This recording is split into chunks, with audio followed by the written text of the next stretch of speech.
ડભોઈમાં બે જૂથો વચ્ચે મારામારી, ચારે બાજુ દોડધામ.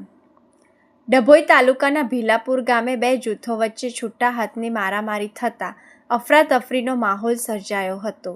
મળતી માહિતી મુજબ ભાજપ સાથે જોડાયેલા બે જૂથો સામસામે આવી ગયા હતા. જિલ્લા પંચાયત સદસ્ય ભાવેશ પટેલ અને સસ્તા અનાજની દુકાનના સમર્થકો વચ્ચે મારામારી થઈ હોવાનું જાણવા મળી રહ્યું છે. ફેસબુક પર કરવામાં આવેલી એક કોમેન્ટના મુદ્દે વિવાદ વકર્યો હતો. ભાવેશ પટેલના ફેસબુક પેજ પર કરવામાં આવેલી કોમેન્ટને લઈને બંને જૂથો વચ્ચે બોલાચાલી બાદ મામલો મારામારી સુધી પહોંચ્યો હતો.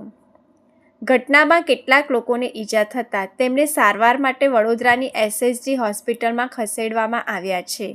બંને પક્ષો વચ્ચે છેલ્લા ઘણા સમયથી અંગત અદાવત ચાલી રહી હોવાનું પણ સામે આવ્યું છે. ઘટનાની જાણ થતાં પોલીસ ઘટના સ્થળે પહોંચી હતી અને સમગ્ર મામલે તપાસ શરૂ કરી છે.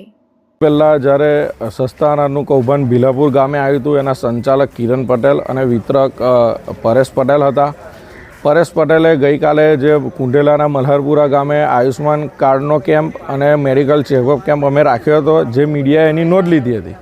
એ મીડિયામાં, સોશિયલ મીડિયામાં એ લોકોએ ફેસબુકમાં કોમેન્ટ ખોટી જુગાર દારૂની મને ટેગ કરીને કરવામાં આવી હતી, જેને ધ્યાનમાં લઈને તેમને સમજાવ્યા હતા. અને આજે અમે ત્યાં ભીલાપુર ગામની મુલાકાતે ગયા હતા.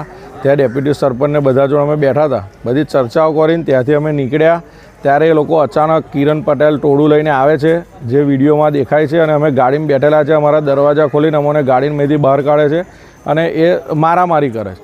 એમાં બે જણને વધારે વાગ્યું છે. સિટી સ્કેનને કરાવવાનું છે. અત્યારે અમે સરકારી દવાખાને ડભોઈ આવ્યા છે. અહીંથી સિટી સ્કેન કરાવવાનું કીધું એટલે અમે આગળ એના સિટી સ્કેન માટે જઈએ છીએ.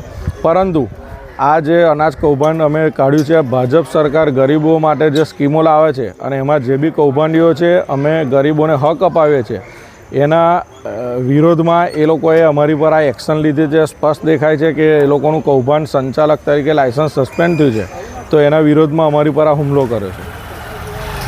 કેટલા લોકોને ઈજાઓ થઈ છે? બે ત્રણ લોકોને ઈજા થઈ છે. એક જણને નાકમાં આખું વધારે વાગ્યું છે ઇન્જરી, અને સિટી સ્કેન કરાવ્યું છે. એક જણને હાથમાં ફ્રેક્ચર છે. એ તમામની અત્યારે અહીંથી સરકારી દવાખાનામાંથી રેફર કર્યા છે, એટલે અમે આગળ એના ટ્રીટમેન્ટ માટે જઈ રહ્યા છીએ.